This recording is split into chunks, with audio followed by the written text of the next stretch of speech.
Ma ogtahay sababta ka dambeysa dooqa lamaanaha aad nolosha ka xulanayso? Okay, ii ogolow inaan kuu sharxo. Daraasaddan waxaa soo saaray dhakhtar neurologist caan ah oo lagu magacaabo Floyd Singman 1988.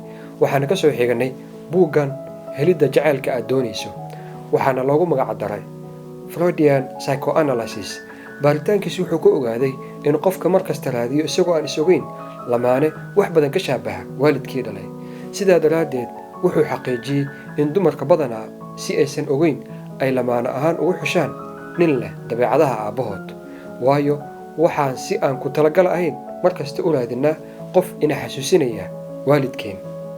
Sidoo kale daraasaddu waxay tilmaantay in qofka si uusan ogeyn in lamaane ahaan uu xusho qof dabeecad ahaan isaga ka duwan.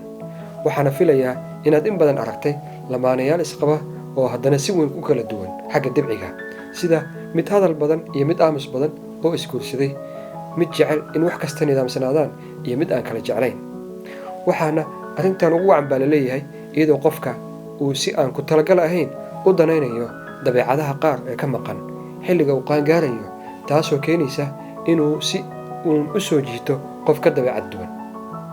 Si aad ugu gaashaamato dooqa xulasho ee aan ku talagalka ahayn, marka hore waa inaad barato naftaada, kadibna aad raadisaa qofka kugu habboon. Haddii aad danaynayso inaad daraasadda wax badan ka ogaato, waxaad aqrin kartaa buuggan adigoo ka helaya isagoo PDF free ah website-kan.